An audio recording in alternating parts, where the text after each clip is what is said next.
because the fraud of fractional reserve banking is legitimized, right? And it is just fraud. It is fraud.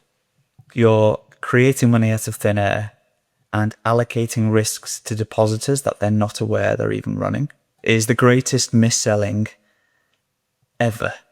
The banking system is just fraud. To think that we've had mis-selling scandals on lots of other, like life insurance and all these different sectors, but we haven't had it in banking is ridiculous. If you go and ask 100 people in the street, what happens when you put your money in the bank? I bet you only less than 5%, maybe 1% would be able to actually tell you.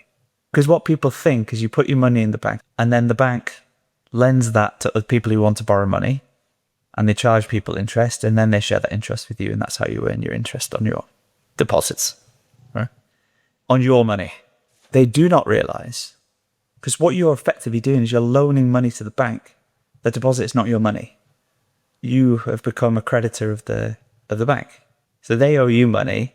They then leverage that up 10 to 1 or 100 to 1 or even infinity to 1 now. I think in the US you don't have to have any bank reserve whatsoever. No reserve at all. Yeah. Right, to go and lend that to the next person who walks in, and you charge them far more interest in a percentage basis than you pay to the depositor in the first place.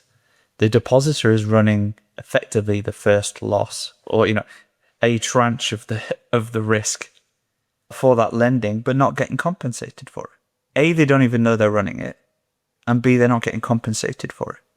And so what happens is they lend that money to the next person who walks in. That next person gets that money sent to their bank. Their bank sees that as a deposit in their account and can then fractionally reserve that again to the next person who walks into bank B. Right? And so this fraud at the center of the entire financial system just leads to growing asset prices and then excessive risk taking on a very low capital base, ultimately with the ultimate risk taker being the depositor, who isn't even aware.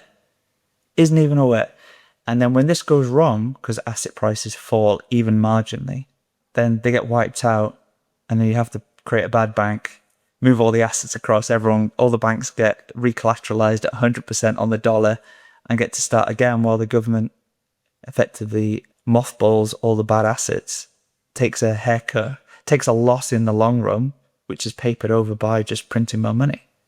It is just a fraud. A total fraud. And the fact that, we just pressed the big red button to bail out all the banks in 2008. And so, what lesson did we teach them? Don't do that. That was bad. No, we taught them, do it again, bigger, on a bigger scale, because you'll never feel the consequences. Yeah, and this is what happens over time. So the amount of reserve assets that the banking system is required is constantly eroded to zero, because then you can hide the insolvency, right? You come up with ever increasing levels of complex rehypothecation or pledging or underwriting from a centralized basis in the background behind the banking system to ensure that everyone is solvent. They're not solvent. They're solvent if you continue to pump asset prices. But asset prices can't go down. And so if asset prices can't go down, you're not in a free market.